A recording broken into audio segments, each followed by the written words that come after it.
In every village tucked between the trees, in every hush that falls after sundown, there are rules. Don't whistle after dark. Don't speak the names of the dead. And never, ever follow a lantern into the woods. Welcome to FolkFear, a channel where ancient superstitions, forbidden rituals, and generational curses are more than stories. They are warnings, etched into bone, sung into lullabies, and carved into the silence of places that time forgot. Here, we don't just tell folk horror, we wake it up. Tonight, we bring you The Lantern Widow, a tale from the remote mountains where grief walks on trembling feet, and the dead don't stay quiet until you keep the flame burning. A ritual of love twisted by something far older, a widow whispering her husband's name, and a forest that remembers every step you take until it starts walking behind you. So dim the lights, lock the doors, and whatever you do, don't stop walking. They buried Kien before the noon bell rang, not because of custom, but because the mountain would not wait. The landslide that killed him had swallowed half the eastern quarry, dragging men, carts, and even a banyan tree down into the earth like they were meant to return. By the time they found what remained of him, his body was gray with dust, his skin sunken like the land had already begun to take him back. No priest would speak over him, no incense would light. The village midwife, old Madame Suang, said only this: "He died far from home. We cannot guide him through words anymore." So they turned to fire.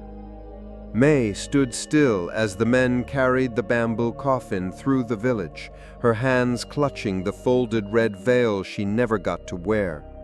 The other wives watched from behind shut doors and half-closed shutters.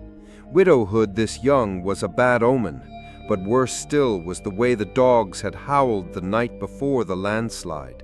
It meant he was called, and perhaps she was too. The funeral was quiet, too quiet.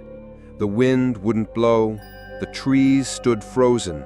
Even the river, always restless, barely murmured, as if the village itself held its breath. May's eyes stayed on the thin thread of smoke rising from the pyre, watching it coil into the sky, into nothing. But it was not enough. That night, as the fire burned low and the last of the villagers returned to their homes, May remained, alone, kneeling in ash. Her fingertips pressed into the earth where Kien had been laid. The ground was warm, but she was cold, colder than she had ever been. Not from wind or grief or fear, but from knowing something was missing. Kien was not at rest. She could feel it. She could feel him not gone, but straying. And then the voice came, not from above, not from below, but beside her, as if someone leaned in close to her ear and whispered in the breathless hush between sobs, "He's lost." She didn't turn, didn't scream. May had grown up in a village that didn't scream when the dead spoke, only listened. And so she whispered back, "How do I bring him home?" The fire snapped once, like an answer, and when she looked down, something had been left in the ash. A lantern. Not old, not new. Handmade. Red-painted wood and thin rice paper stretched over iron ribs. The wax inside had not been lit, but the wick was fresh. Tied to its handle was a string of red thread, knotted 49 times. She knew what it was before she touched it. She had heard of the beckoning path only in fragments, whispered between widows, never aloud, never before strangers. It was said to be older than prayer. When a husband died far from home, when no incense could reach him, no chant could guide him, his soul could be drawn back if his wife was willing to walk the path. Every night, for 49 nights, one lantern, one flame, one name whispered through the trees. The soul would follow. But if the flame went out, so would the soul. And sometimes something else followed instead. May did not sleep. She braided her hair tightly, wrapped her legs in cloth to guard from thorns, and poured red wax into the lantern before dawn. Her hands trembled not with fear, but with purpose. She was a bride who had not yet become a wife. She would not lose him twice. As the sky softened into gray, she stepped barefoot onto the forest path that curled behind the village shrine. No one walked that trail, not anymore. The elders claimed it had grown wild, eaten by root and silence, but May felt the dirt beneath her feet like it remembered. She lit the lantern. It flared quietly, red light spilling over her pale skin like blood thinned by water. The trees stirred, just barely, a breeze not from the morning air, but from something older. She took her first step into the woods, and so it began. The forest was not cruel at first. It was still, respectful, watching. The red glow flickered across tree trunks and moss-slick stones. Birds did not sing, leaves did not fall. May walked slowly, whispering Kien's name as she had been taught, once for each step, never louder than breath, never softer than thought. Kien, Kien, Kien.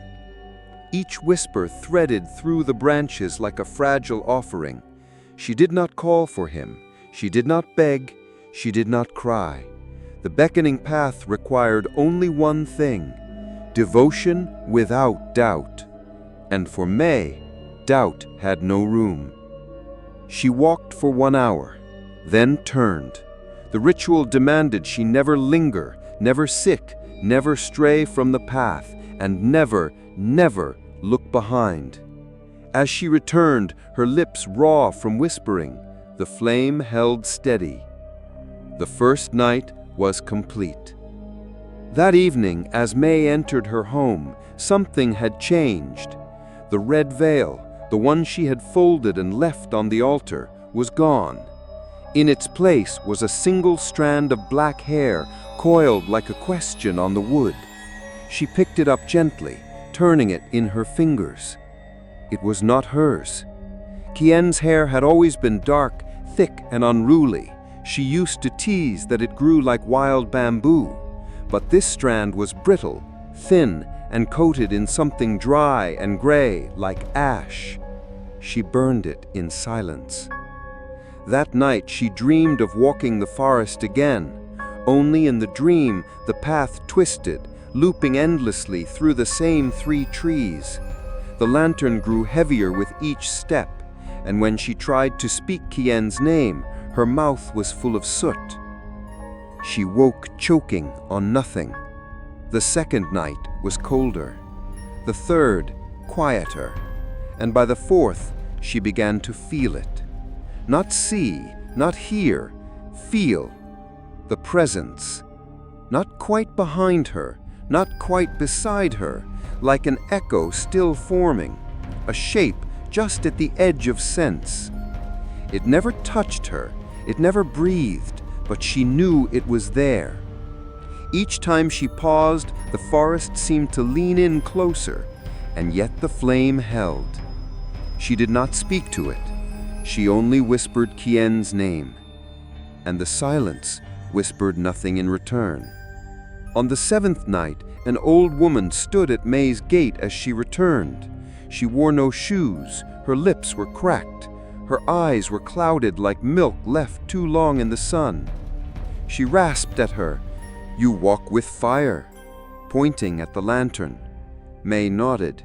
I walk for him. The old woman leaned closer, her breath sour with earth. Then walk true, but do not pray for the wrong thing. What do you mean? There are many things in the woods that wear love like skin. And with that, she turned and vanished into the mist. By the 15th night, the village no longer asked where May went. Children whispered stories about the red lady in the trees. One boy claimed he saw her face reflected in his wash basin, staring back even when he turned away. Another said the well water tasted like candle smoke. The elders kept silent. Only Madame Suong left anything at May's door: a small pouch of salt, a sprig of rue, and an iron needle wrapped in red cloth. No note, no explanation, just the tools of an older faith. May accepted them without question. On the 15th night, the flame flickered. Just once. A sudden gust, a breath of wind from nowhere. May froze, cupping her hands around the lantern, body curled low to protect it.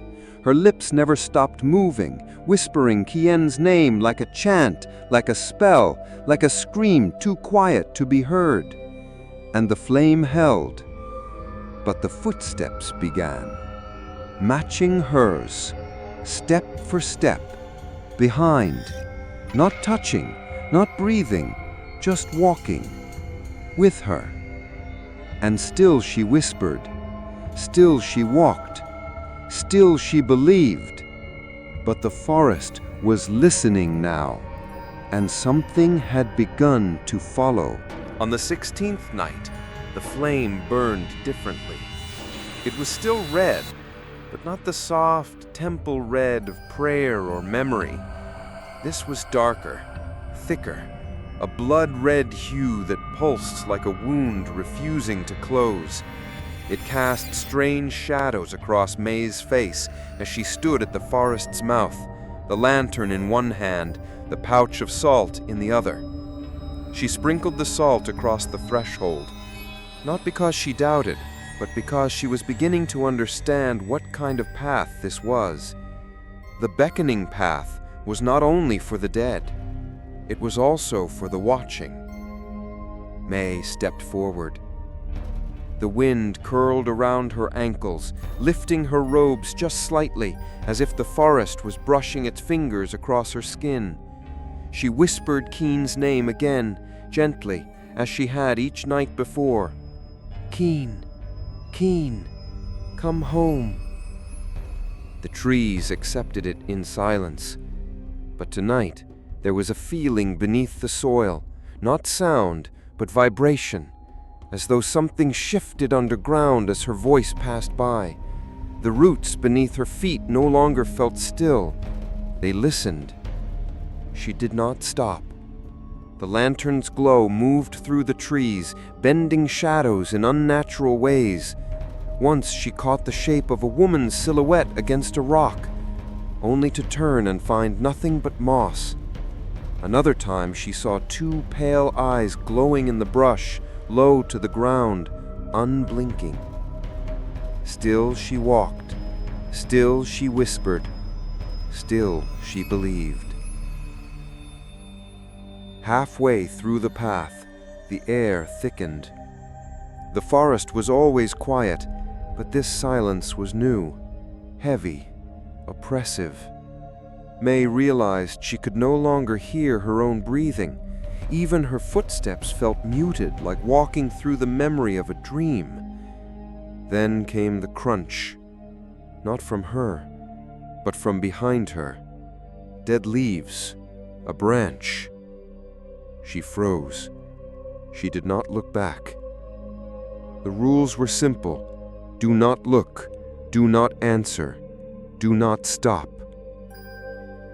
And yet something in her spine tensed, instinct screaming danger, as if the body knew more than the heart could admit. She whispered louder now, not in panic, but urgency. Keen! Keen, come home! Another crunch. Then, stillness. She walked faster. So did the sound behind her. It wasn't echoing. It was matching. Every step she took, another followed. When she slowed, it slowed. When she paused, it waited. Not behind her, not beside her, with her. By the time she returned to the edge of the woods, the red light had dimmed to a dull ember. Her throat was raw, her heart was trembling. She hadn't turned once, not even when she thought she felt breath on her neck. Back in her home, she placed the lantern beside the altar. Its light cast no warmth, only long streaks across the floorboards. Something was waiting, watching. That night, she dreamed again. She stood in a forest, not the one she walked, but one older. The trees were black, twisted, their branches bent like limbs broken and healed wrong. Red lanterns hung from the canopy, dozens of them, swinging in a wind that never touched the ground. And beneath them, a line of women, all in red, all barefoot, all with their mouths sewn shut with red thread. Each held a lantern, each walked forward in perfect silence, and behind each one, something followed, a shadow wrapped in human skin. One woman turned to May and opened her mouth. The thread stretched and tore, leaking wax instead of blood. Her voice hissed out like wind through a crack. "You called it. Now you must finish it." May woke gasping. Her hands were covered in soot. The next morning, the village was colder. The chickens did not crow. The air smelled faintly of burnt hair. At the well, an old man stared at the water for too long before walking away without filling his bucket. No one greeted her. No one asked where she had been, but someone had left something on her doorstep. A single red apple, cut in half. Inside, the flesh was black. That night, the 17th, the flame would not light at first. May struck the flint again and again, fingers trembling. The wick was not wet, nor was the wax cold, but each spark vanished before reaching the lantern. It was as if something refused the light. She whispered Keen's name even before the flame took. When it finally caught, the fire flared violently, casting the shape of a tall figure across her door, and then vanished as if it had never been there. She walked anyway. The forest changed. The air smelled of candle smoke and old blood. Her footsteps felt distant, as if she floated, not walked. The red light now stretched far too wide, illuminating trees that should have been in shadow. Some had faces, not real ones, but growths in the bark that mimicked eyes, mouths, expressions of agony. She passed them in silence. Still she whispered, still she walked, still she believed. Until it whispered back. At first she thought it was her own voice echoing, a trick of the wind, the shape of her breath rebounding from stone. But then it said something she had not. "Stop walking, May." She froze. It wasn't loud. It was soft, broken, familiar. Keen's voice. But it wasn't right. There was too much echo, too much depth, as if it came from the bottom of a well. She didn't respond. The rules were clear. "Stop walking, May. It's not me you're calling." The voice trembled, pleading, broken. "I'm not what's following you. It's something else, something wearing my name." Her breath hitched. Her knees shook. The lantern flared again, but she didn't stop. She whispered his name louder now, through tears now. "Keen! Keen, come home!" The voice behind her screamed, not words, not anymore, a sound like burning wood howling through a cracked throat. And then, silence. When she returned to her home, the lantern would not go out. She tried to snuff it, tried to blow on it, tried to cover it, but the flame stayed, unwavering. It burned red and low, a waiting eye. She placed it in the shrine corner and backed away, whispering a blessing she could barely remember from childhood. Outside, the wind blew through the trees in slow, rhythmic gusts, almost like footsteps. And far in the distance, she heard her name again. Not whispered, but sung. The following morning, the altar was covered in red wax. Thin trails, like veins, spread from the lantern's base in every direction. They had formed shapes, not letters, not symbols, but faces, screaming faces, mouths open wide, dripping. She scrubbed the floor until her fingers bled, then lit the lantern again. She had passed the first third of the path, and already something was walking with her, something that knew her name, something that wore her husband's voice, something that did not want her to finish the ritual. But the flame still burned, and so did she. The fog came without warning. On the 18th night, just as May stepped past the shrine gate and lifted her lantern, the mist rolled in like a tide of smoke, thick and sour, curling between the bamboo stalks like it had a mind of its own. It swallowed the moon. It blurred the path. And still, she walked. She knew the trail well by now, every twisted root, every sunken patch of moss. Her feet no longer stumbled, even in blindness, but the fog brought silence so deep it erased even her own breath. And that was when she heard them again. The footsteps, always behind her, always perfectly timed, like a shadow learning how to walk. She did not turn, she knew better, but her body recoiled each time the sound pressed too close, a crunch of leaves, a shift of dirt, a twig snapping with the rhythm of her steps. Crunch, step, crunch, step. Sometimes it mimicked her pace. Other times it lagged, only to catch up quickly, as if reminding her, "You are not alone." Halfway through the path, she whispered his name louder.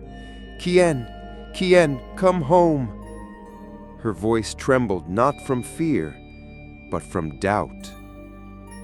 Something had changed in the way the forest listened. Before, it had felt like the trees absorbed her grief. Now it felt like they were watching it, measuring it, testing its weight. She walked faster. So did it. A rock caught beneath her heel and she stumbled, just once, just long enough for her heartbeat to break its rhythm. The footsteps didn't wait. They didn't mimic. They moved. 2 steps too close, too fast, too real. She felt heat on her neck, a warm breath where only wind should be. Her body screamed to run, but the flame flickered, and she remembered, if she runs, the lantern dies. So she did the only thing she could do. She kept walking.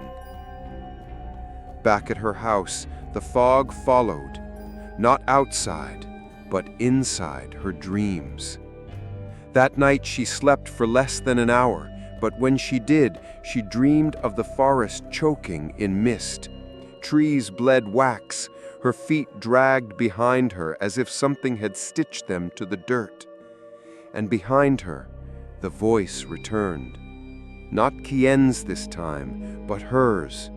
It called out in a perfect imitation of her voice, whispering, "Turn around, May. Turn around and see who you really called." When she awoke, the pillow beneath her was wet with wax. The 19th night was worse. Now the footsteps were not alone. They came with sound, tiny, horrible sounds, a string pulled taut, a wheeze like breath through cloth, the high whimper of something small trying not to cry. And then, laughter. Not human, not joyful, childlike, but not from a child. Like something pretending to remember how. It giggled after every step she took, sometimes ahead of her, sometimes above her, once directly in her ear. Still she did not speak. Still she did not run. She whispered Kien's name like a shield, her voice hoarse, her eyes rimmed red from nights without rest. The forest answered this time. On her 21st night, as she stepped through the fog and said Kien's name again, something repeated it, but not how he'd say it. It sang it, drawn out, off-key, mocking. "Kien!" May nearly dropped the lantern. The voice didn't come from behind, it came from under her, under the roots, from the earth. The flame flared blue for a moment. The wind howled. No, howled with words. It said, "He's not lost. You are."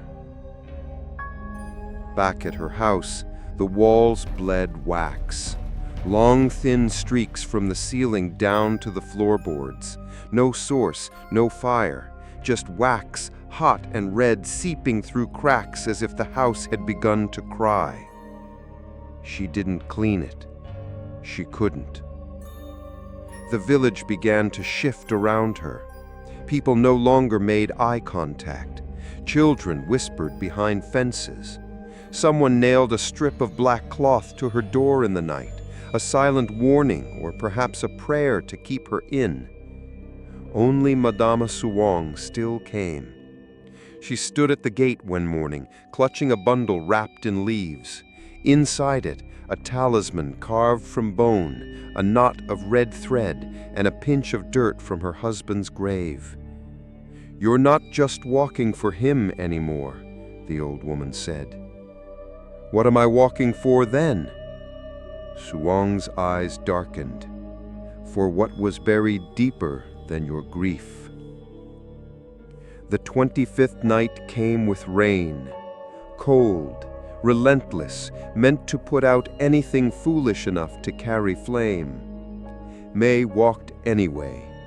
She sheltered the lantern with her shawl, breath held, every step deliberate. Her clothes soaked through, the path became mud. But the flame, though it sputtered, did not die. Until it did. A gust, sudden and sharp, tore through the trees. The lantern went dark. She froze. Everything stopped. No footsteps, no wind, no breath. Only the sound of dripping rain, slow, then slower, then nothing. Even the rain seemed to stop falling. The darkness around her felt alive, not empty, but expectant, as if something had been waiting for this moment. And then from the black, "Thank you." Not Kien's voice, not hers, but something in between. She relit the lantern with trembling hands. The flame hissed as if angry to return, but it burned again, and the forest retreated just enough to let her walk. As she turned back, the path felt different, longer, twisted, like walking through a spiral. And the trees moved, just slightly, leaning toward her, listening, breathing. That night, the mirror in her bedroom cracked from the inside. Behind the shattered glass, her reflection didn't move when she did. It stared, smiled, and walked away. Still she lit the lantern again. Still she whispered Kien's name, because if she stopped now, if she broke the ritual before the 49th night, she knew what would happen. Something else would finish it in her place, and it was already learning how to wear her skin. By the 26th night, the forest began to speak, not in words, but in intent. The wind no longer blew without meaning. The rustle of leaves had grown rhythmic, measured, almost like breathing. The trees, once silent witnesses, now swayed in unison to a sound that May could not hear, but felt, in her bones, in her blood. Something had awakened, and it was no longer just following her. It was learning her. That night, May left her home before dusk. She didn't wait for the last bell or the soft hush of nightfall. She lit the lantern early, not out of impatience, but to dare the dark to meet her first. Her hands no longer trembled when she walked. Her lips no longer cracked when whispering Kien's name. She had become part of the ritual, or perhaps the ritual had become part of her. As she stepped beneath the forest canopy, the air shifted, warmer, thicker, damp with the scent of wax and old bark. The path welcomed her with silence, not the empty kind, but the kind that waits. Her footsteps made no sound. Even the flame flickered quietly, as though afraid to draw attention. Tonight, the forest was listening. She began her chant again. Kien, Kien, come home. Soft, consistent, a tether between worlds. But this time, the canopy answered. High above her head, among the branches where no wind stirred, came a low murmur, like the hiss of hot wax dripping into cold water. Then came something else, a whisper, not below, not behind, above. Her name, May. Drawn out, fragile, like silk being torn. She stopped mid-step. The lantern glowed bright red. The voice came again, threading through the branches. May. It was her husband's voice, but wrong, too high, too soft, like someone trying to remember how he used to sound. She didn't answer. The ritual was clear. Never speak to what calls you back. But her hands clenched tighter around the lantern. Her lips trembled. She wanted to believe. She needed to believe. Then the voice changed. It deepened, turned wet. The same word, May, now spoken like a gurgle through water and fire. A dozen voices layered under it, all mimicking the same name, but none of them truly knowing what it meant. Something above her dropped from the trees, a thud. Not an animal, not a branch, heavier. She didn't look. She walked faster. Her whispers became frantic. Kien, Kien, come home. Behind her, something moved in the canopy, shadowing her steps from above. She caught glimpses of red wax dripping from leaves. A hand, just one, swung down briefly in front of her. It wasn't flesh. It was ash, shaped like a hand, crumbling at the edges, hanging from nothing, and it was reaching for her lantern. She recoiled and pressed forward. Branches clawed at her face, roots shifted underfoot, but she never let the lantern falter. The path twisted again, this time unfamiliar. A new turn, a narrowing corridor between trees she didn't recognize. She had walked this ritual long enough to know the forest was changing around her, adapting, twisting to her grief like a mirror broing teeth. At the midpoint, she found a shrine. It hadn't been there before. A crude stone altar, buried under moss, with rotting red cloth tied around its base. Candles, long extinguished, lined its edge in a semicircle. At its center, a bowl of water, black as pitch. She stepped closer, compelled. The water shimmered, and for a moment she saw herself reflected, but her mouth was sealed shut with red thread. And behind her, Kien, but not as she remembered. His eyes were hollow, his skin loose, and his hands reaching toward her back, as if he were already inside her shadow. She dropped the bowl. It shattered. The forest howled in response. That night, she returned to the village covered in scratches, none from branches. They were finger length, and they bled wax. She locked every door, every window, but still the voice followed her, through the walls, through the mirrors, through her dreams. The canopy had found a way in. In her sleep, she dreamed she was hanging upside down from the treetops, her lantern dangling below her, swinging just out of reach. And on the branches above, dozens of faces bloomed from the bark. Kien's face, smiling, whispering, begging her to stop the ritual. "Please, don't bring me back. It's not me. It's not me anymore." She awoke screaming. The lantern burned beside her bed, untouched. But in the corner of the room, something was breathing. She did not look. She did not speak. She whispered his name again, not out of faith this time, but defiance, because something was trying to wear his voice, and she refused to let it be the last thing she remembered.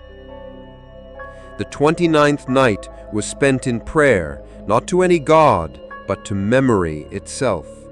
She wrapped her wrists in red thread, bit down on a wax-coated cloth to muffle her sobs, and carved Kien's name into the side of the lantern base with a rusted hairpin.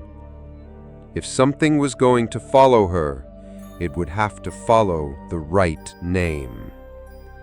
By the 30th night, the canopy no longer whispered. It sang, low, dissonant, dozens of voices humming a broken tune, and between the melody, her name, over and over, May, May, May. Each note dipped lower. Each step she took into the forest made the sky seem further away. The trees loomed so close they almost touched her shoulders, and the flame began to pulse with her heartbeat, faster now, like it feared what was coming. Near the end of the path, the song stopped. The forest fell into silence.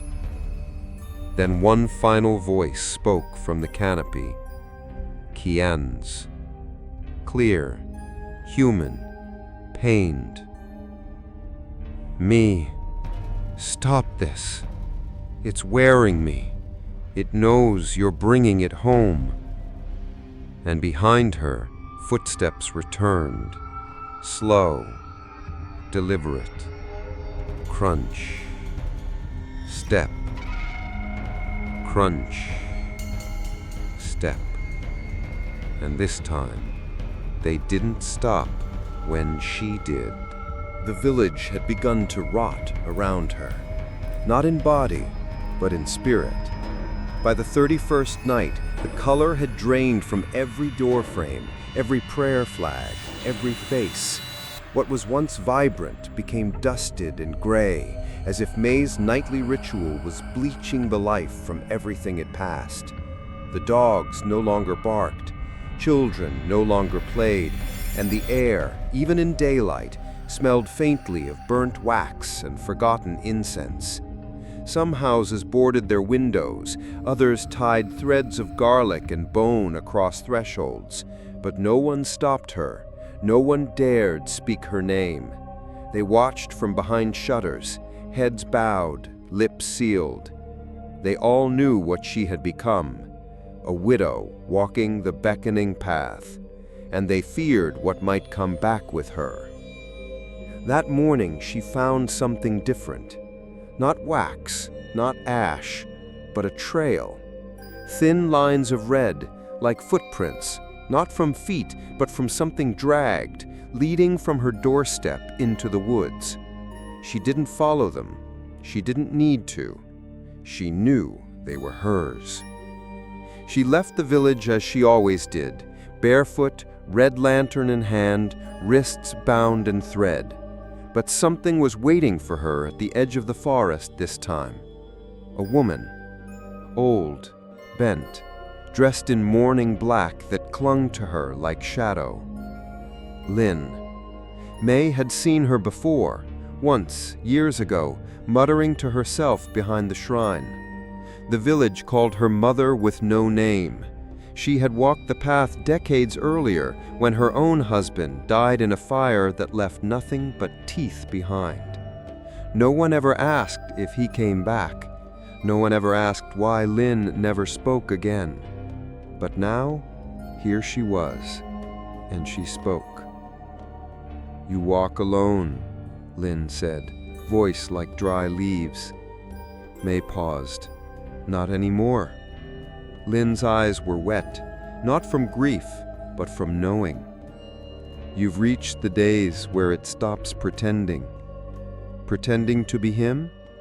"No," Lynn stepped forward, "pretending to be gentle." They stood in silence as the forest pulsed. Lynn unwrapped something from her shawl, a necklace of black teeth, each etched with marks May could not read. "Take this. What does it do?" "It won't stop it, but it might recognize you if you wear death around your throat." May hesitated, then tied the necklace beneath her collar. Lynn placed a hand on her cheek, cold and firm.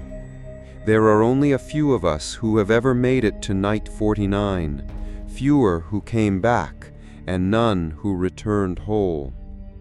Her throat ached. "Do you regret it?" Lynn looked away and did not answer. That night the procession began, not of the living, but of the marked. As May entered the woods, her lantern brighter than ever, she saw them. Other widows, dozens, some barefoot, some crawling, some missing mouths or eyes or fingers, all walking the path, all carrying lanterns, but their flames were black, pulsing like open wounds. They moved beside her, in silence, in agony. Some looked at her, others didn't. One, with a stitched mouth and hollow sockets, reached for her lantern as if drawn to its glow, but before she could touch it, her arm cracked and crumbled into wax. She vanished into the trees. May kept walking. The footsteps behind her no longer tried to hide.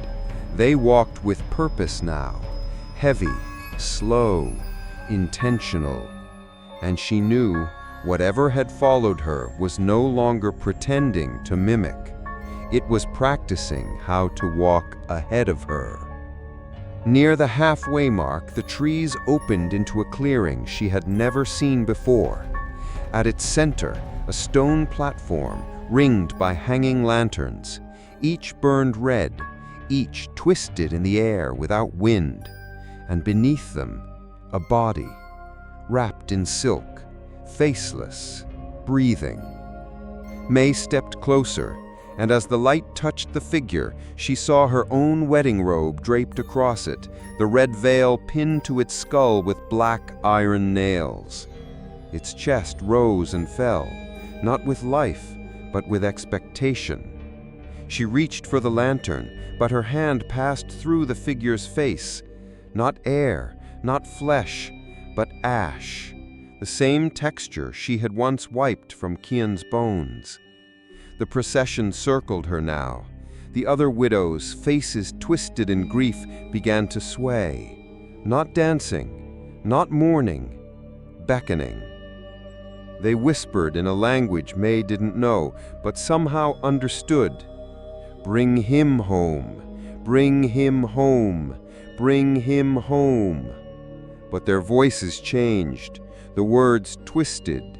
Bring it home, bring it home, bring it home. She turned and fled. Branches tore at her skin, wax dripped from the sky like rain. Her lantern burned hotter than ever, scorching her fingers, blinding her path. Still she ran, still she whispered, "Kin, kin, come home." But this time her voice cracked, because part of her was beginning to wonder, who was she calling? She reached the end of the path, breathless, bleeding, the lantern's flame a dying ember, and waiting at her door, not inside, but on the doorstep, was her wedding veil.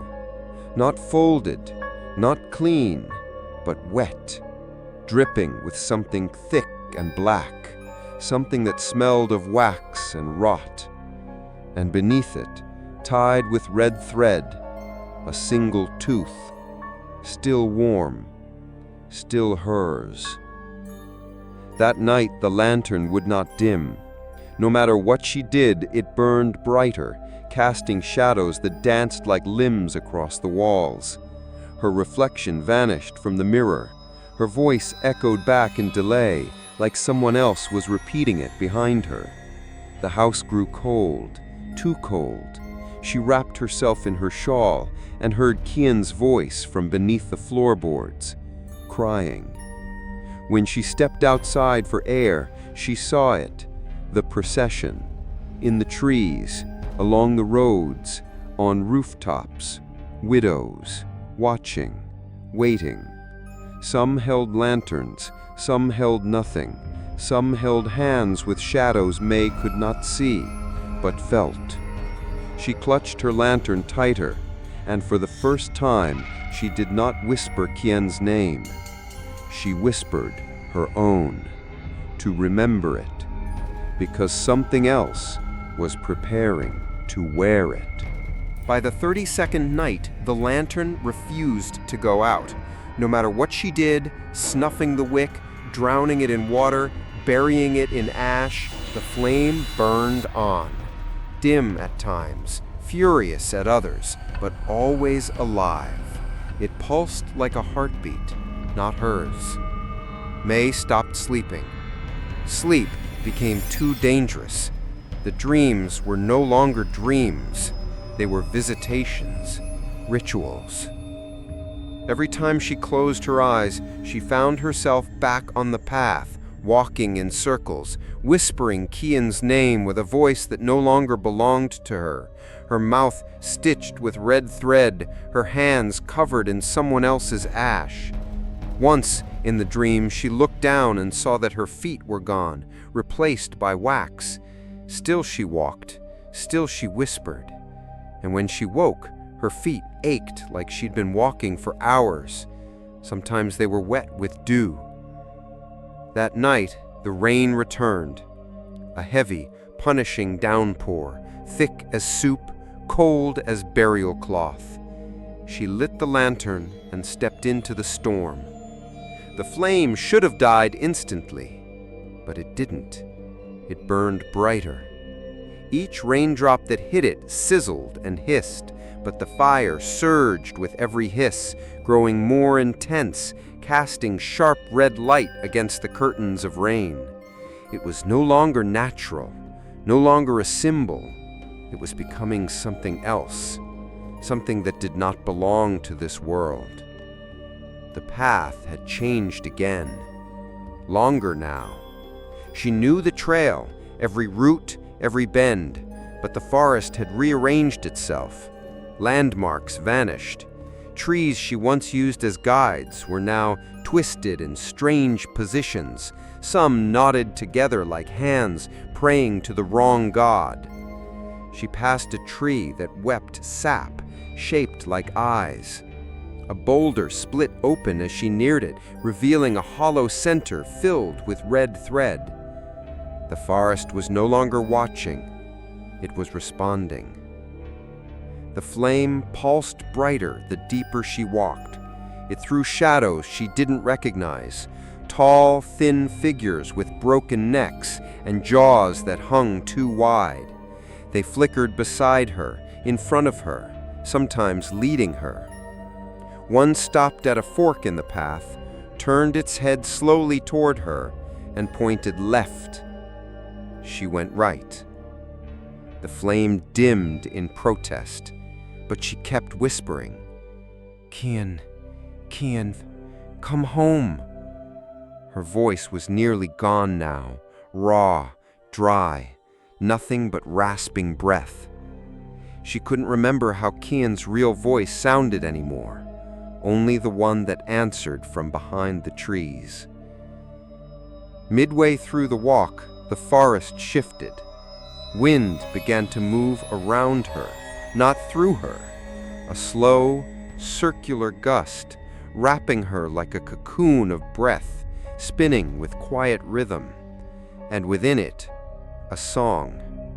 Low, humming, familiar. It was her wedding melody, but slower, sharper. Each note twisted as though played on broken instruments. She paused, eyes stinging with rain. The flame in the lantern suddenly bent sideways, as if yanked. Not by wind, by will.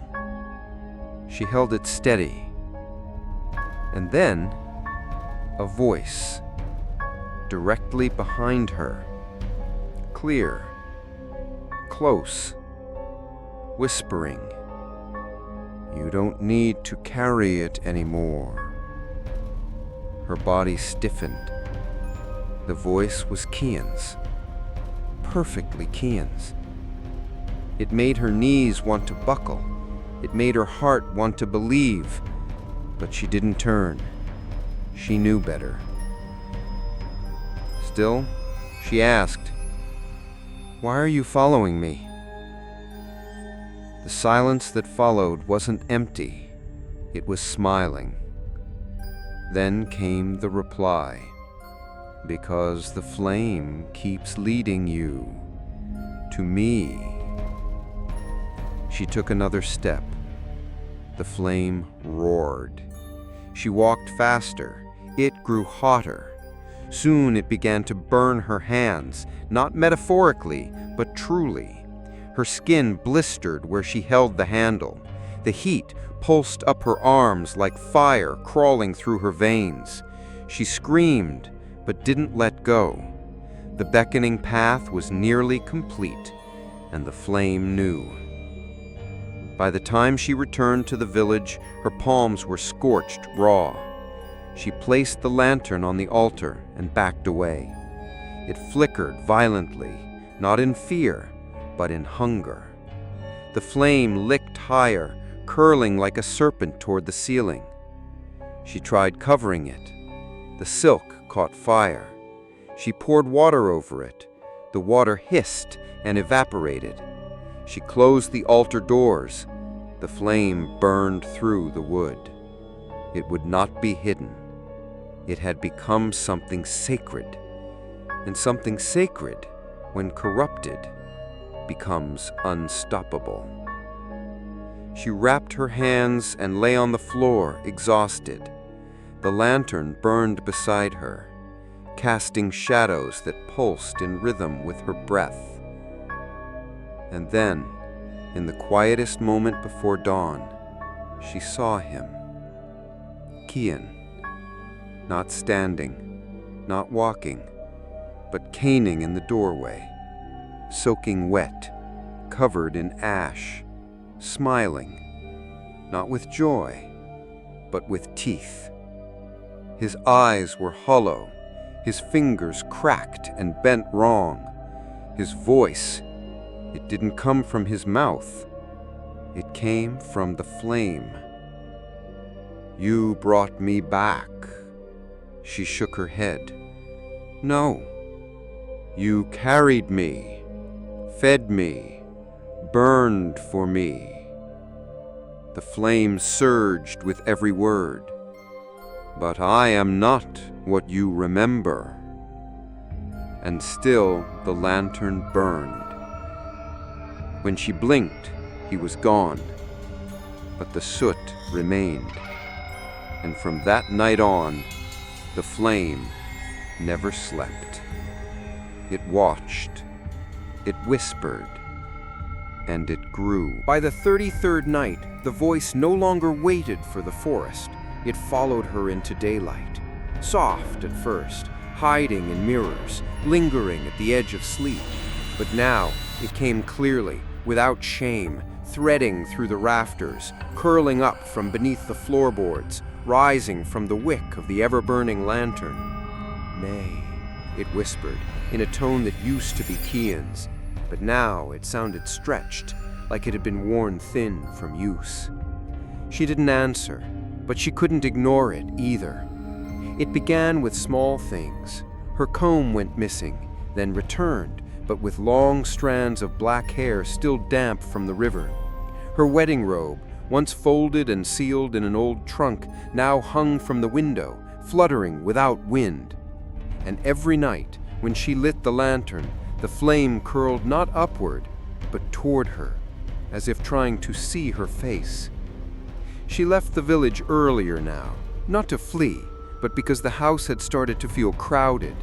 There were corners that moved when she looked too long, rooms that whispered her name in her own voice. At night, she heard footsteps pacing the length of the roof. Once she opened the front door and found footprints, muddy, barefoot, facing inward. And when she followed them to the edge of the forest, she found something waiting.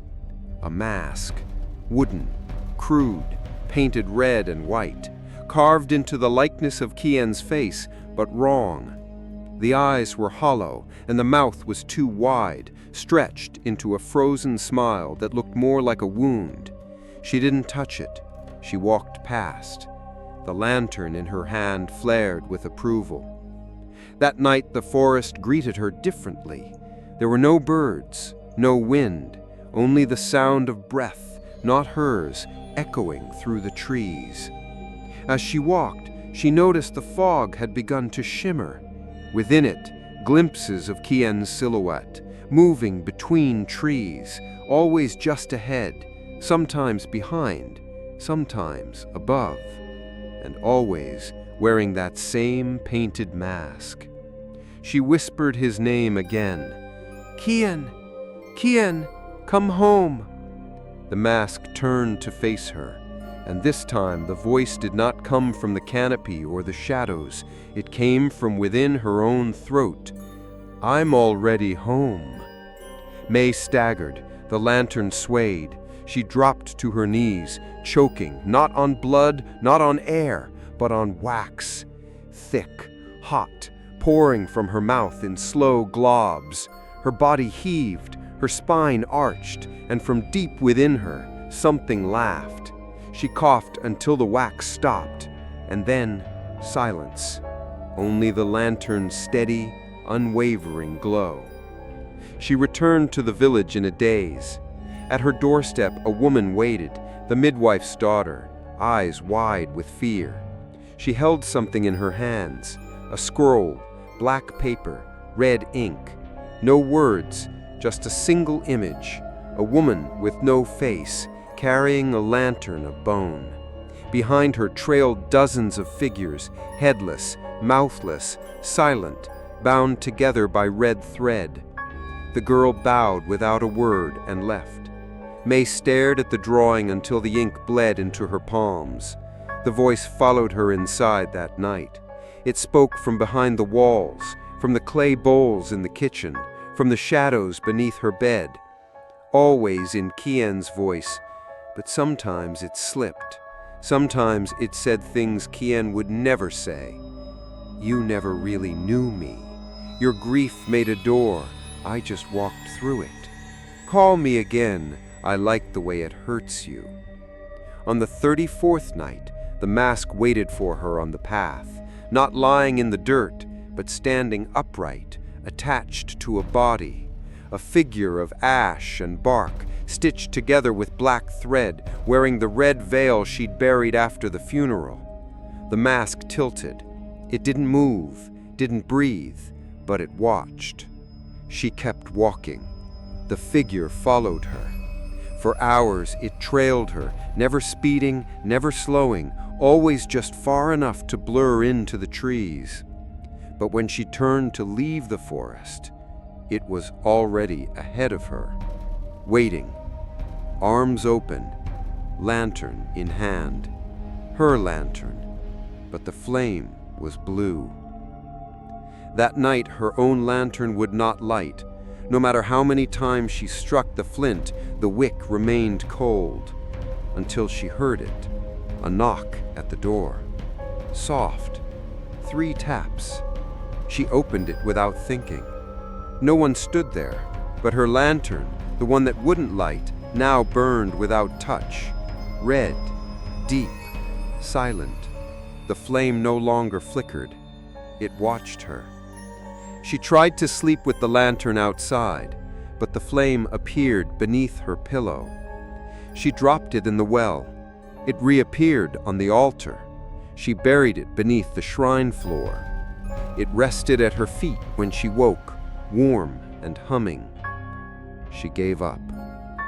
On the 35th night, she walked the forest with her eyes half closed, not from exhaustion, but from despair. She no longer believed she was calling Kian, but the ritual must be completed. If she stopped now, something else would carry the lantern in her place, something already practicing how to wear her voice, how to smile with her mouth, how to kiss with Kian's lips. At the final bend of the path, the mask returned, closer this time, standing in the center of the trail, no body, just the mask, hovering, waiting. As May passed it, it turned on its own, slowly, deliberately, to watch her leave, and whispered, "You're almost ready." Back at home, she tore down every mirror. She spoke no words. She kept her hands gloved, her mouth closed, because she had begun to fear that if she said her own name again, something else might answer. By the 36th night, May had forgotten the sound of her own voice, not because she had lost it, but because something else had taken its shape. Each time she whispered Kian's name, it no longer sounded like her. The tone was flatter, hollow, as if her grief had eroded the soul behind the words. And the forest welcomed it, not as a call, but as a permission. She awoke that morning to red thread. It ran across the floor in long, unbroken lines, from her bed to the shrine, from the windowsill to the hearth, weaving her home into a silent, sacred trap. The threads had not been tied by hand. They grew from the walls. When she tried to cut one, it bled wax. Outside, the villagers avoided her completely, not with fear, but with reverence, as if she were no longer one of them, as if she had crossed some invisible boundary between mourner and myth. Children knelt as she passed. An old man placed a bowl of rice at her feet and backed away without making eye contact. Even Madame Suang, the last voice of warning, had not returned in days.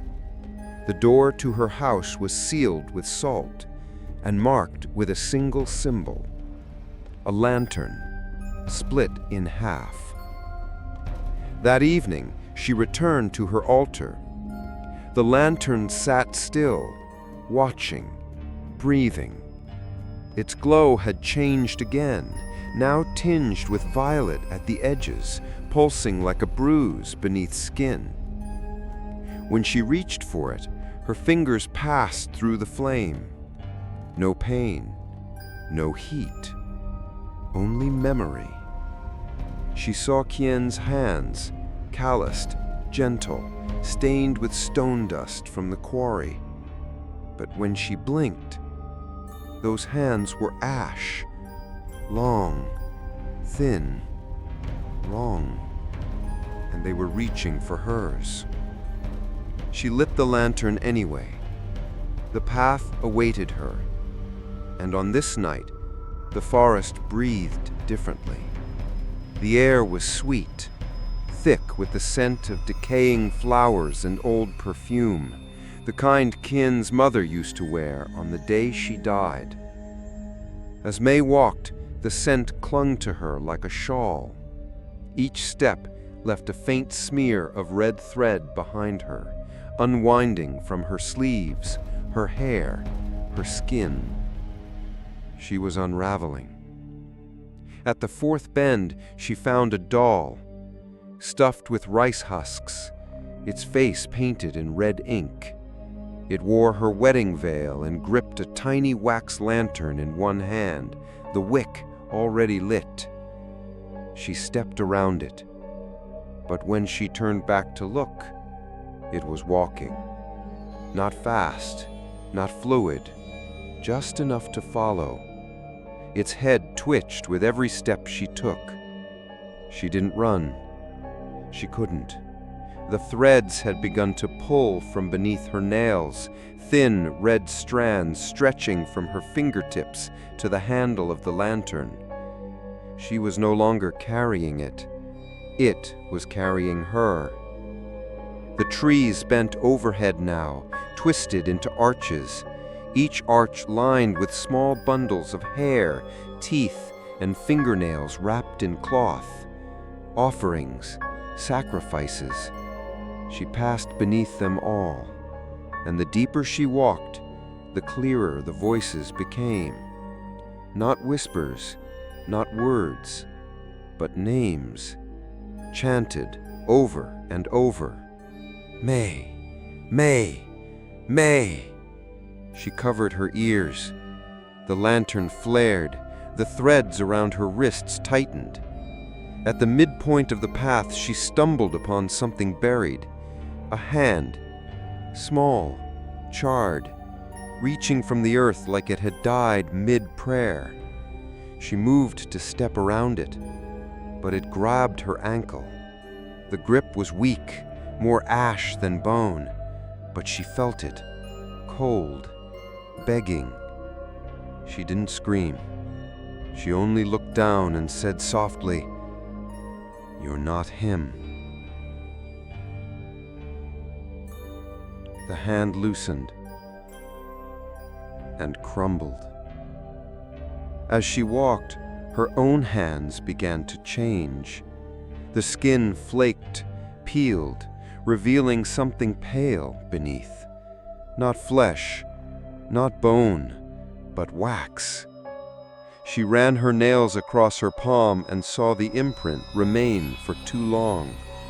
Her blood had thickened, her breath slowed. She was becoming a vessel. The red threads returned, this time from the trees, descending from branches like spiderwebs, brushing her shoulders, clinging to her arms.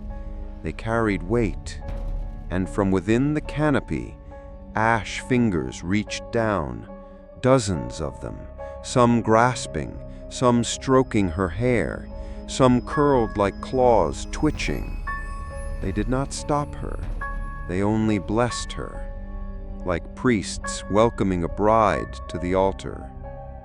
She emerged from the forest long after midnight, covered in thread, hands pale, lips sealed with a waxy residue she hadn't noticed before.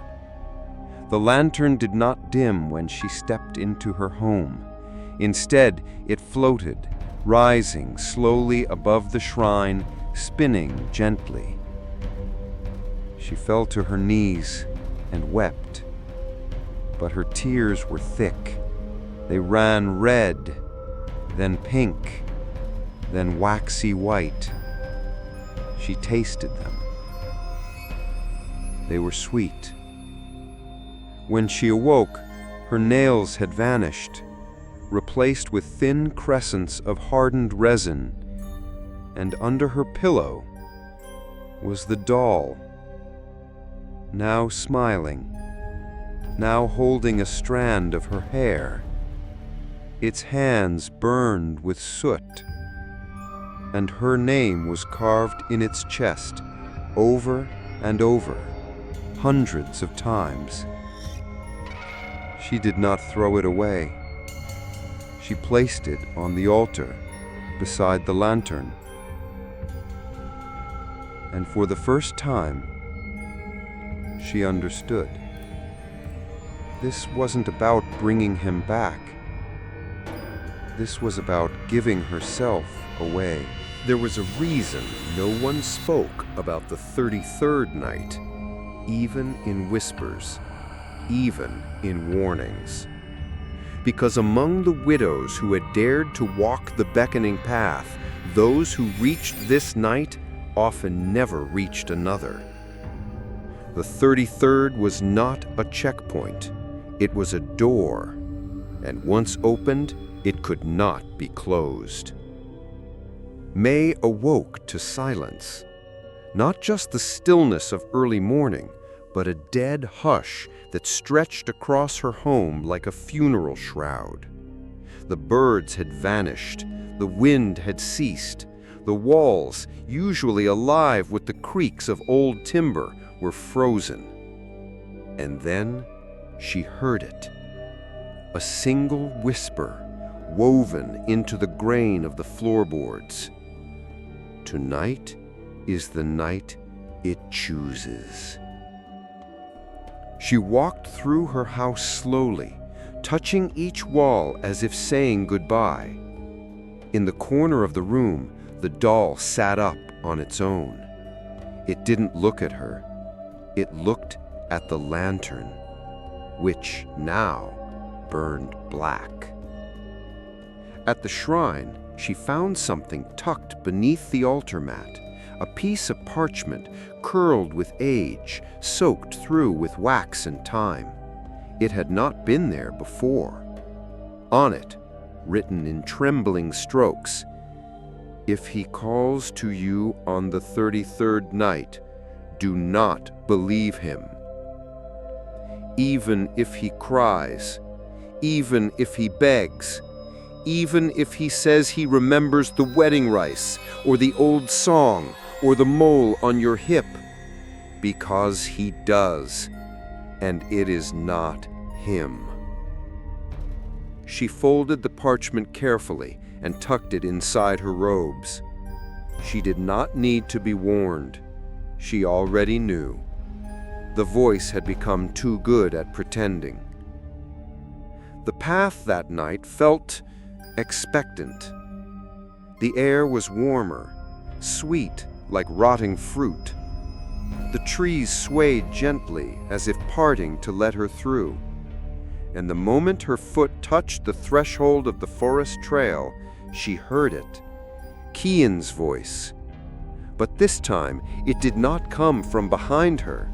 It came from everywhere. It poured from the trees, the soil, the mist. It pressed against her ears like hands trying to force her to listen. "May, it's me. I'm real. Please." She whispered nothing in return. She kept walking. The lantern burned low and steady, red, but with streaks of black smoke trailing behind it like ribbons. Every few steps, the forest changed, faster than before.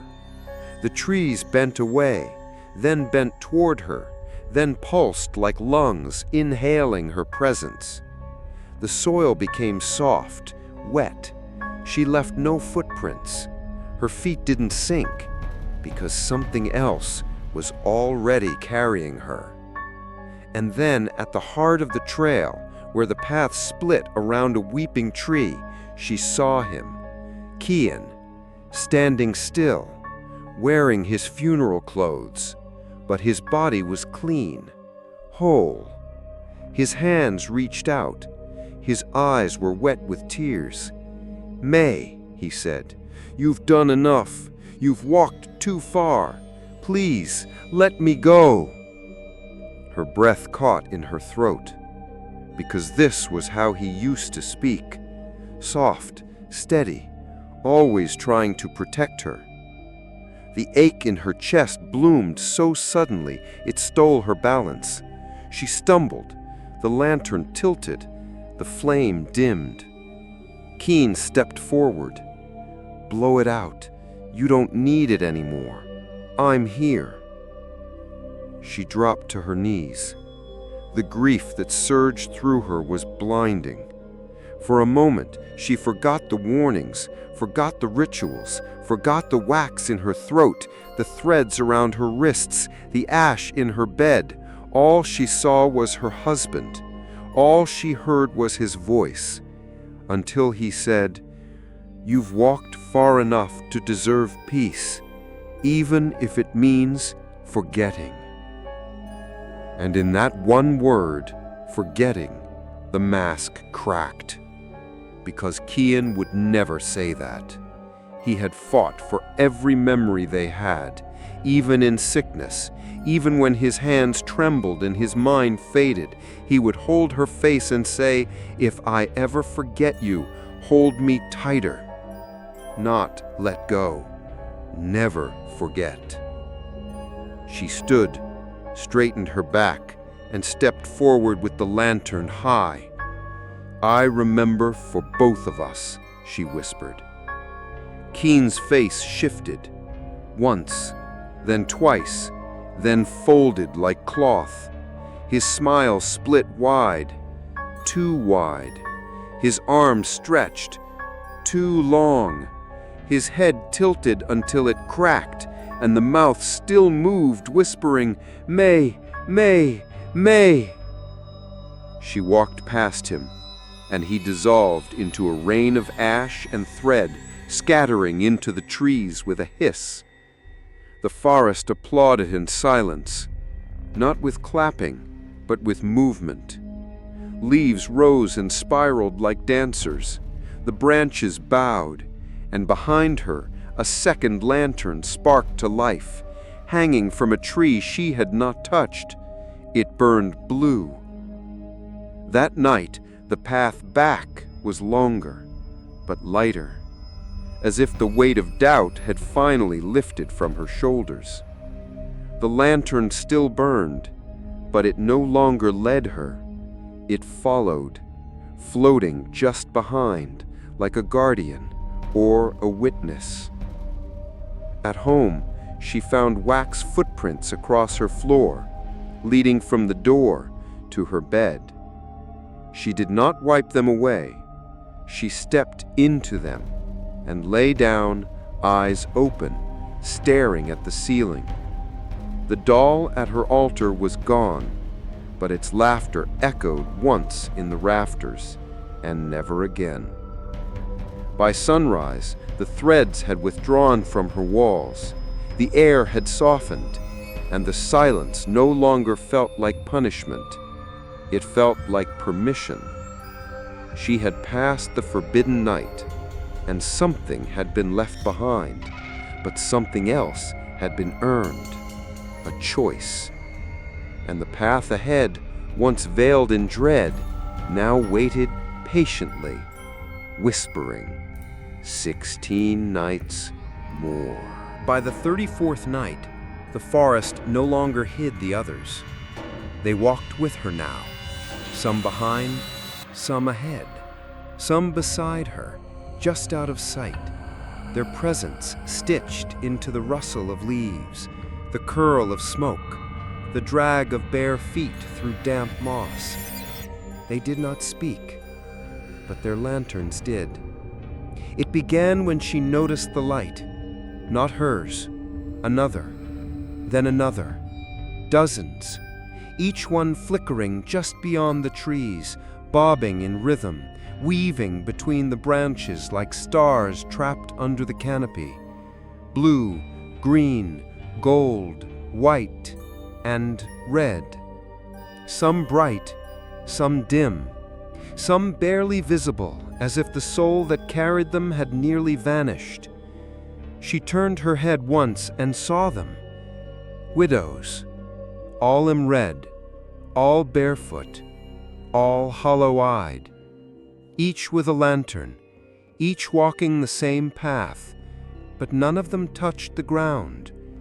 They floated in silence, gliding like smoke through the trees that now stood still as monuments. Some walked alone, others were followed, shadows stitched to their backs, wearing masks of lovers long gone. One widow turned toward May, her face a blur of melted wax, and held out a hand. The lantern she carried burned black. May did not take it. She only bowed her head. The widow vanished, but the flame remained, hanging in the air like an accusation. Tonight the trail split again, a fork she had never seen before. To the left, the familiar path, narrow, crooked, scarred by footprints.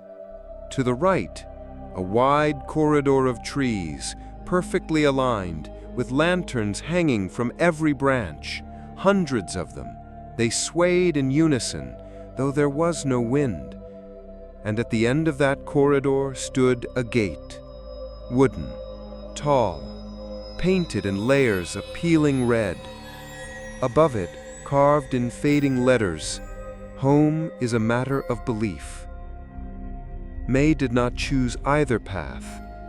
She stood between them, waiting, and the lantern in her hand flared, brighter than ever before. Its flame stretched toward the gate, but her feet remained rooted. She knew what the gate meant. If she passed through it, she would not return the same, if she returned at all. So she turned left, back to the crooked path, and as she walked, the other lanterns followed. Their flames bobbed through the trees like mourners in a midnight procession. The air grew heavy with old breath. She began to hear voices, not loud, just enough to make her remember. "Kin," whispered one, "don't go to work today." "Kin," sighed another, "the rice is burning." "Kin," wept another, "promise you'll come back." Each voice laced with grief, none of them hers. The widows were remembering out loud, and the forest listened. Then she heard her own voice, from somewhere deeper in the trees, from a time before death, before silence. She was laughing, laughing at something Kian had said, something silly, something about the chickens and her hair smelling like lemongrass.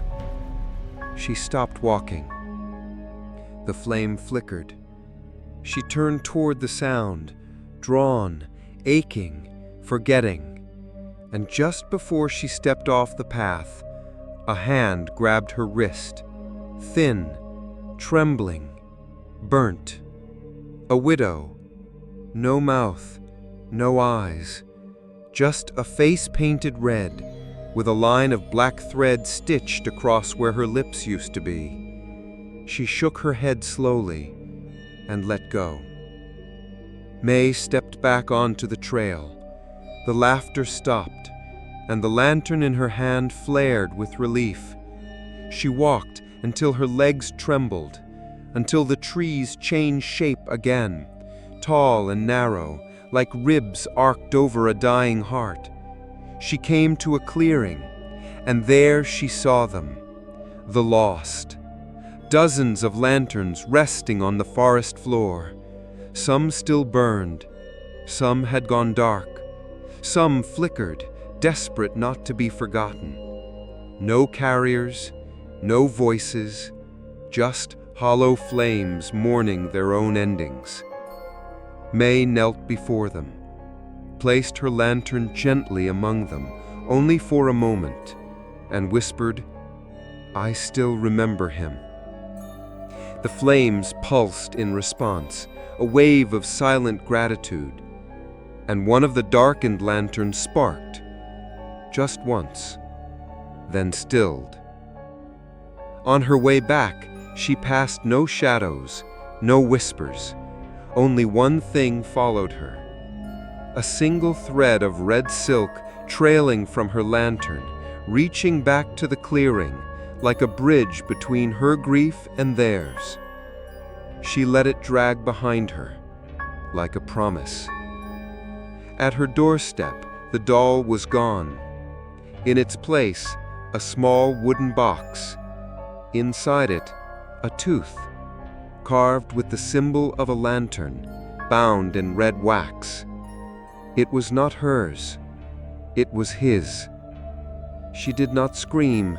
She did not cry. She only placed it on the altar and lit another candle beside it.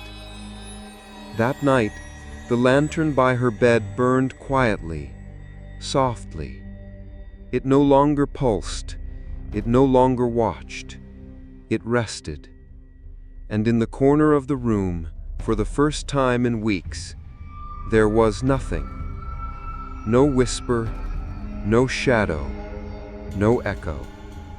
Only the slow, sacred hum of a woman who had walked deeper than grief and come back, burning.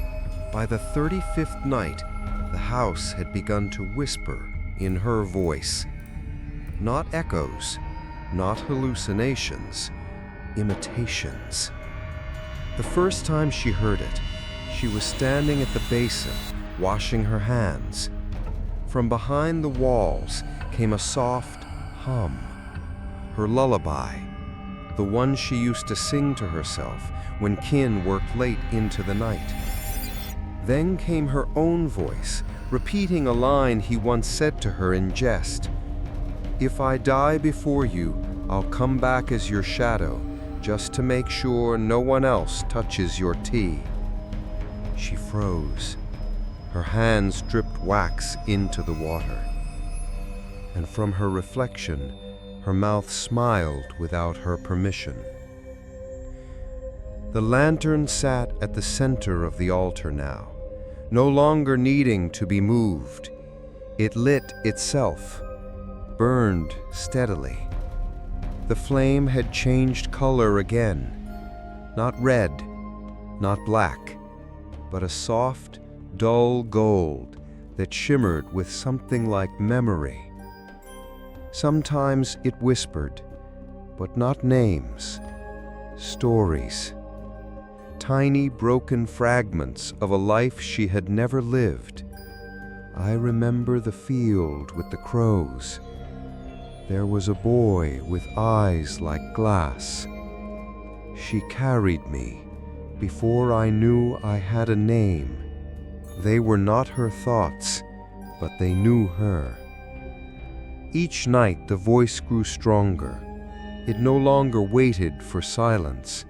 It spoke over her breath, over her prayers, over the ticking of her grandmother's clock.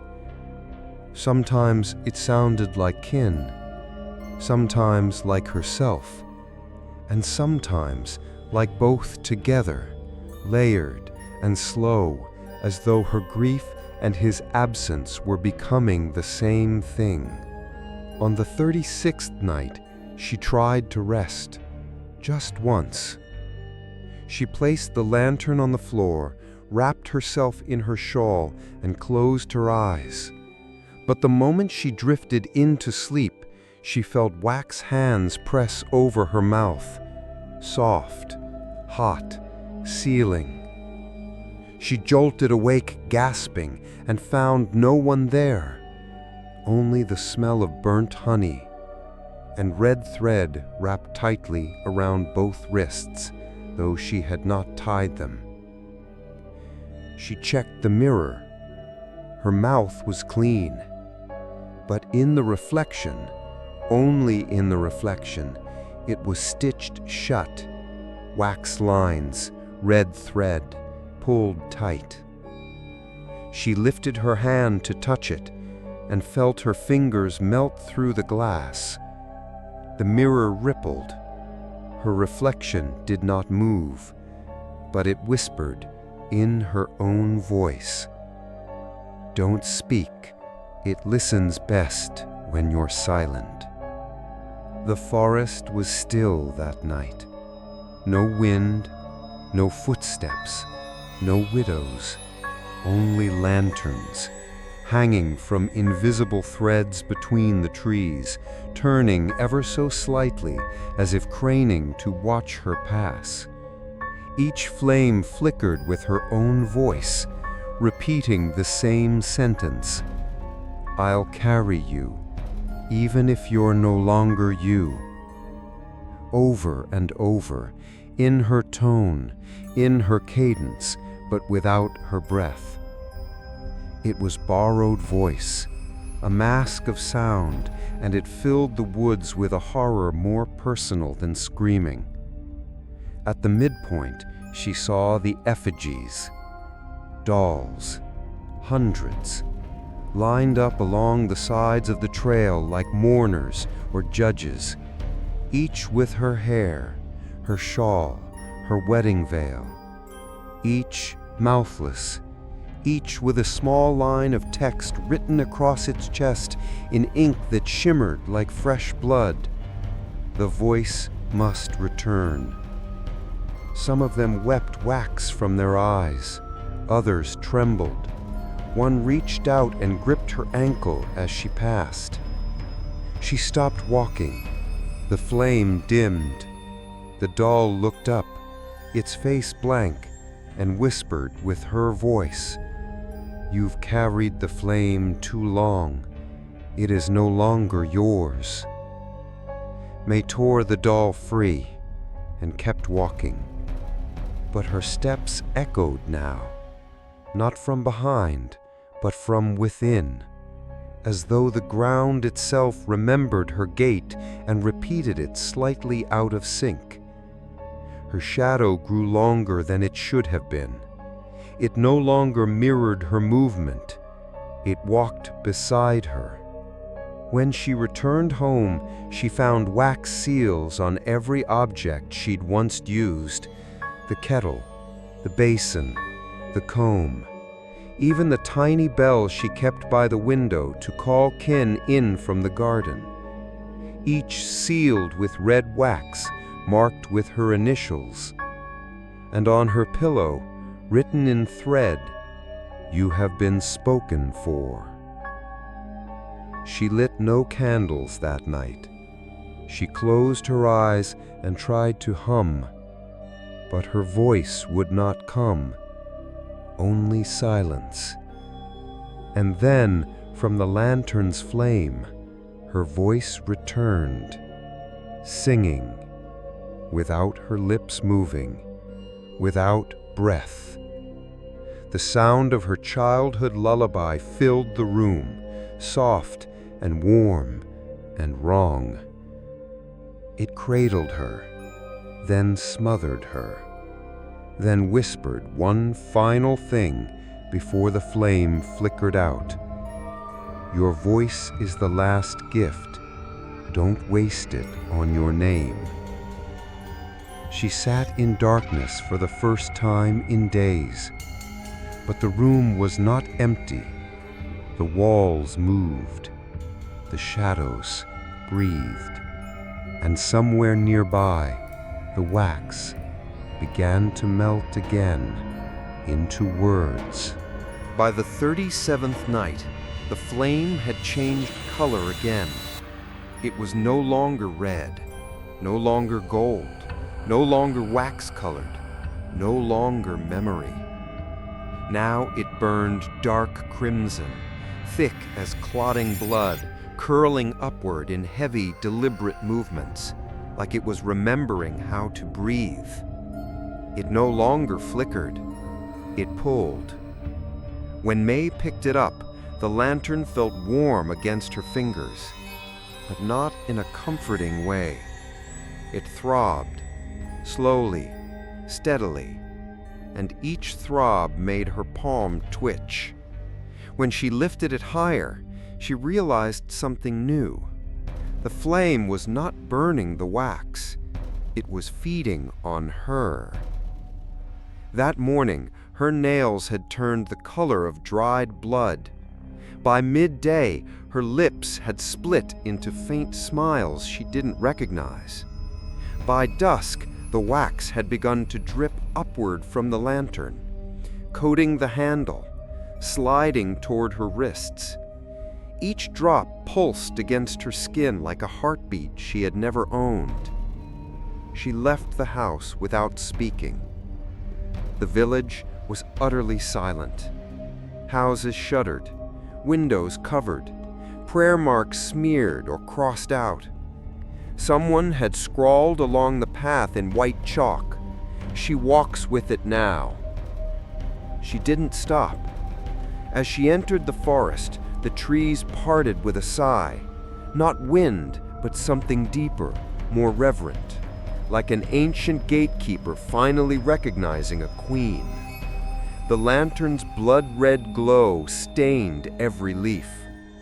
The forest floor glistened, and something had changed in the path itself. It now sloped downward. The descent was slow, steep, like walking into the mouth of something sacred and starving. The deeper she went, the darker the woods became. Not night dark, but colorless. The bark of trees turned gray. Moss curled black at the edges. The sky overhead disappeared entirely. And yet the lantern shone brighter with every step. She no longer whispered Kian's name. She couldn't remember if she had the right to anymore. At the curve of the trail, she passed a stone altar. It hadn't been there the night before. Upon it, a single bowl, filled to the brim with blood. But it was her bowl, the one she had used in the kitchen, long ago when Ken was still alive, when meals were shared and laughter was easy. She stepped closer. Carved into the stone, "Offer back what you have taken." Without hesitation, she dipped her finger into the blood. It was warm and familiar.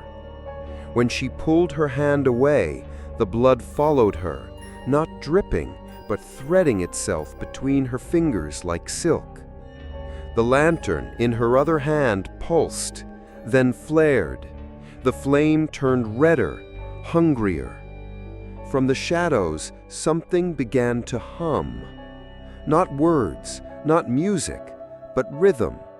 A low, vibrating tone, like the groan of something ancient remembering it still had a voice. The trees echoed it. So did her skin. Every pore on her body hummed in time with it, as if tuning itself to an invisible choir of the damned. And then she saw them. Not widows, not spirits, but the ones who had failed. Their faces blurred, their limbs broken into angles no body should hold. Each held a lantern, each flame extinguished. They lined the path, kneeling, heads bowed, not in mourning, but in submission. One lifted its face as she passed. Its mouth was sealed with blood. Its eyes were her eyes. Its voice croaked through lips that should not have moved. "Don't carry it any further. It's almost ready to walk without you." But she didn't stop. She couldn't, because the flame no longer needed to be protected. It was guiding her now. At the base of the descent, the path widened into a clearing. and in its center stood a tree, vast, twisted, dead. Its bark was black glass, reflecting not her image, but dozens of faces she didn't recognize, crying, screaming, kneeling, burning. From its branches hung lanterns, hundreds, each one filled not with flame, but with blood, and each one whispered a different name, some in her voice, some in Qian's, some in voices long buried by time. The tree pulsed once, then opened. A crack in the trunk peeled wide, a jagged, yawning mouth, and from within, something stepped forward. It was Qian. At least, it wore Qian's body. But this time there was no voice, no smile, no pretending. He walked forward, step by step, blood dripping from his eyes, mouth, and fingertips. In one hand, a lantern just like hers, but the flame inside his was not red, it was white, empty, as if something had burned out all its memory and left behind only hunger. He reached toward her. She raised her lantern. The two flames flared as they neared each other, screaming silently, threads of blood and smoke twisting between them like lovers or enemies. Then he spoke, not in a voice, but in a feeling, and she understood. If she took his lantern, if she gave hers in return, she could finally be with him. No more walking, no more calling, no more carrying, just reunion, even if it meant surrender. She hesitated. The blood on her hands had begun to glow. The threads from her wrists wound tighter. The flame roared. And in the roaring, she remembered something. A moment years ago, the last time she'd looked at Qian in the eyes and said, "You are not all that I am." She had meant it then. She meant it now. She lowered her lantern, stepped back, and whispered, "You're not mine anymore." The figure stilled, then cracked, then crumbled. His lantern dropped, shattering. The white flame spilled across the roots. The tree howled, the ground screamed, and the path behind her reopened. She turned and walked away, her lantern still burning, still pulsing, but lighter, as if the blood no longer wanted to be carried. That night, back at her home, she placed the lantern on the altar. It did not float, it did not whisper, it slept, and for the first time in many nights, so did she. The 49th night arrived like a final breath, still, heavy, waiting. There was no sunrise, only gray. The kind of gray that feels like the world holding its breath before it is undone. May woke before the bells, though none had rung in days. The village had long gone quiet. No doors opened, no footsteps echoed. Only her and the flame remained. She wrapped herself in her old red shawl, not because it was warm, but because it still smelled faintly of the life she used to have, the scent of rice steam, lemongrass oil, and the smallest trace of stone dust clinging like a ghost. Qian. The lantern sat on the shrine, burning, not violently, not brightly, just steady, as if it too understood the weight of the night. She reached for it. It lifted itself, the thread between them now unseen but unbreakable. and when her fingers curled around the handle, the flame bowed. She stepped outside, and the village did something it had never done before. It wept. From gutters, rooftops, door frames, wax tears trickled downward, thick and red. They lined her path like a river of sorrow, leading her one last time toward the forest. But this was no longer a forest. It was a threshold. The trees no longer stood, they loomed, tall and thin and twisted, bending inward as if eavesdropping on the very soul of the ritual. As she entered, her shadow split in two. One walked behind her, the other ahead. Neither belonged entirely to her. There was no path now, just memory.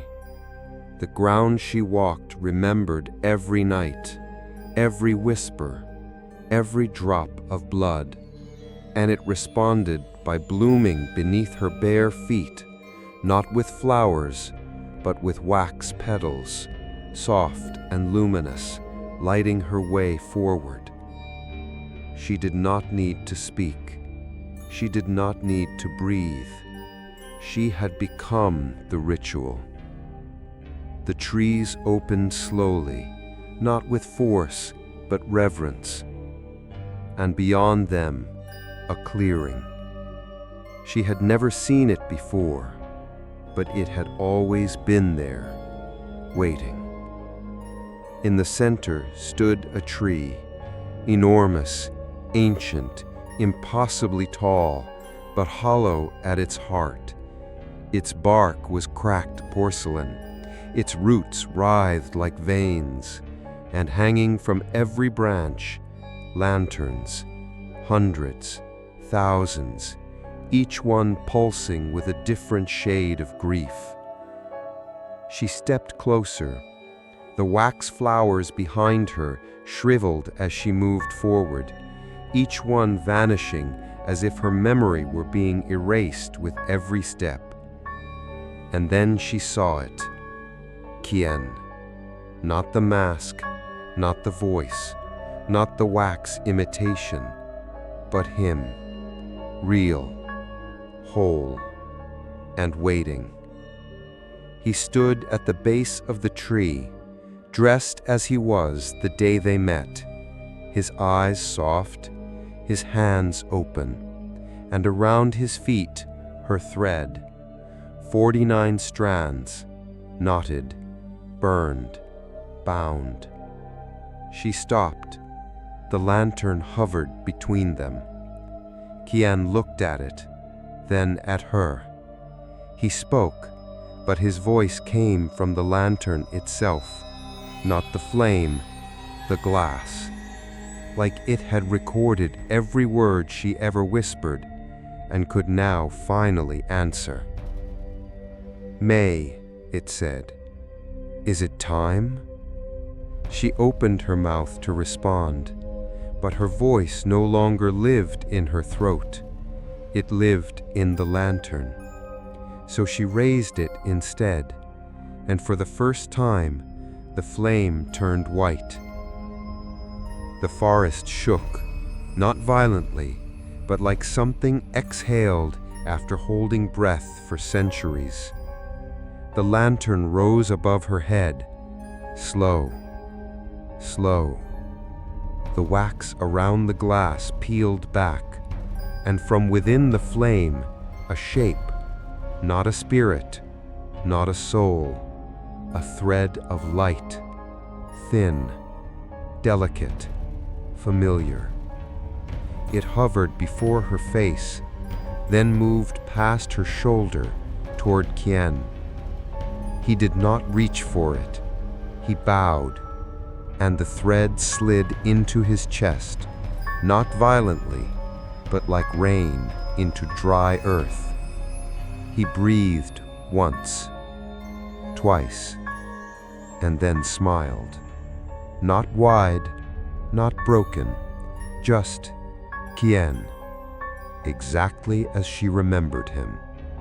Not possessed, not monstrous, just whole. But he did not step forward. He did not open his arms. Because this wasn't the ending she thought she wanted.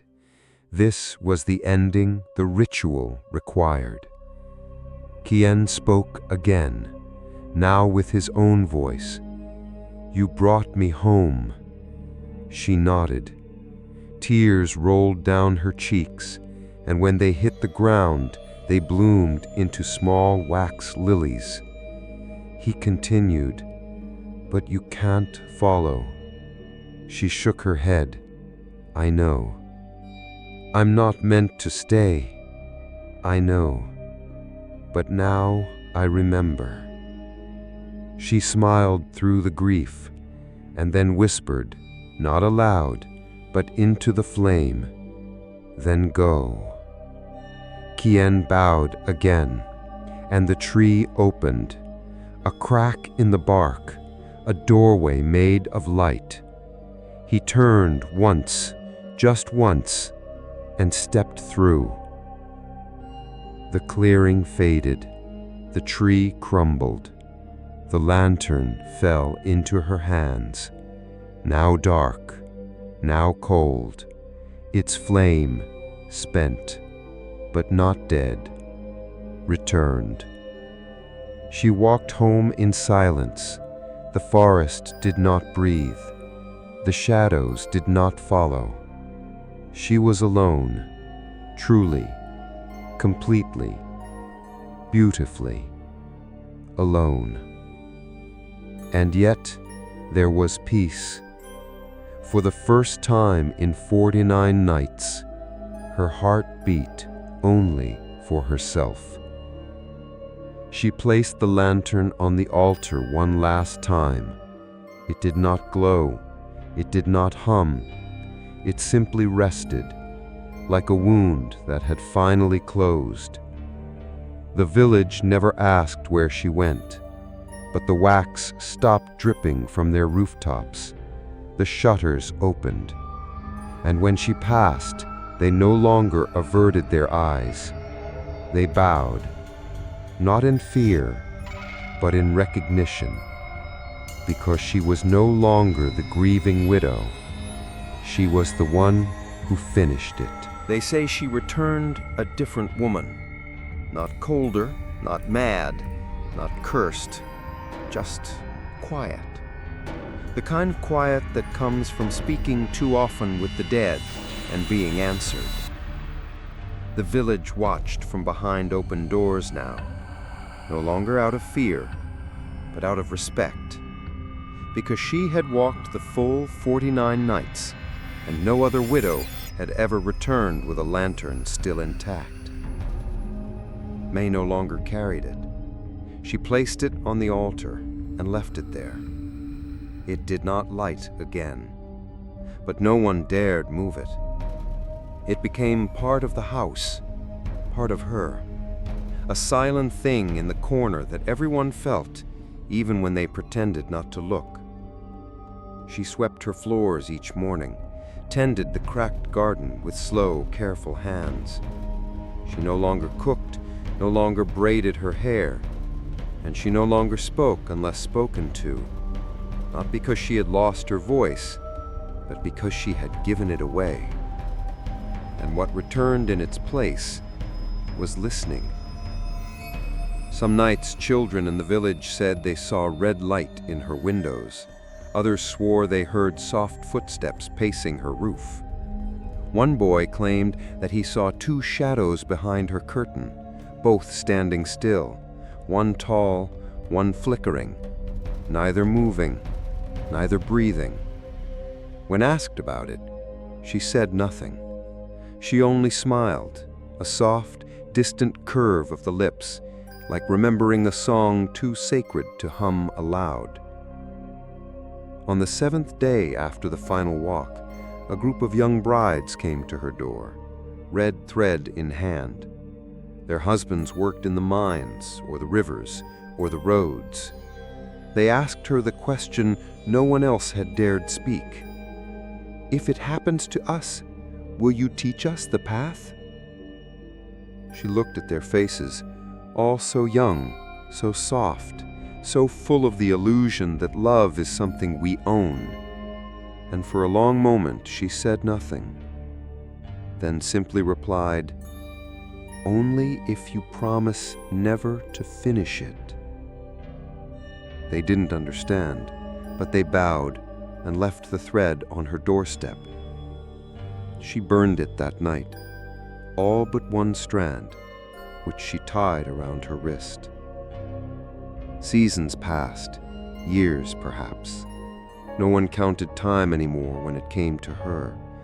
She became part of the landscape, like the stone steps leading to the shrine, like the wind that passed without sound, like the crows that circled but never landed. Then one day, a child wandered too far into the woods. He came back unharmed, but in his hand he held something strange, a small red lantern, unlit, and in his other hand, a single wax petal, still warm. The elders whispered, the widows wept, and one old man, nearly blind, nearly mad, knelt in the center of the square and cried, "It's walking again." That night, the wind changed. The trees swayed with memory, and the houses listened. May stepped out onto her porch, alone, barefoot, her red shawl wrapped around her shoulders like a closing prayer. She looked toward the forest, and for the first time in years, she spoke. "I know you." There was no answer, not at first, but hours later, after the village had fallen into uneasy sleep, a faint glow flickered at the edge of the trees. Not fire, not spirit, but something almost both. It hovered for a moment, then vanished. By morning, her house was empty. The lantern was gone. No footsteps, no farewell. Just one thing left behind. A single doll, made of wax, wearing her shawl, its chest carved with two names, Kian, May, bound by a line of red thread. The villagers never spoke of her again, not because they forgot, but because the forest had begun to remember her too loudly. Every so often, they'd hear footsteps in the mist, or see faint red light through the trees, or find thread woven into their fields. Always quiet, always distant, but never gone. The ritual was over, but the path remained, and so did the question. When you carry something long enough, does it carry you back? And in the stillness of the woods just before dawn, sometimes, if you listen closely, you can hear a name being whispered from between the trees. Not in grief, not in fear, but in memory. May.